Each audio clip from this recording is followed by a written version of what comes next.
ఇవాళ మా నాన్న తిక్కరోగం కుదిరిద్దిలే. ఏం చేసావురా? మా నాన్న జేబులో 5,000 కొట్టేశా. రే, మీ నాన్నకు తెలిస్తే రాలేస్తాడ్రా. మా నాన్నకి అసలు ఏం గుర్తుండదు. హర్ష, ఒరే మీ నాన్నరా. ఓరి నాయనో, వంశీ, ఏందన్న కంగారు కొత్తనావు? చొక్కా జేబులో 5,000 కనపట్టలేదురా. ఎవడన్నా వాడు, సమయానికి నేను లేను కాబట్టి సరిపోయింది.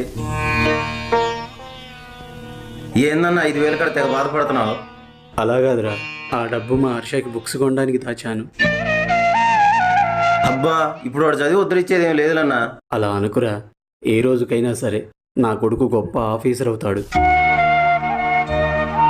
మరంత గొప్ప చదువుకి నీ దగ్గర డబ్బుందా అన్న? సంపాదిస్తాను. రాళ్ళు కొట్టు, మూటలు మోసావు, ఎలాగైనా సరే నా కొడుకు కోసం నేను కష్టపడతాను.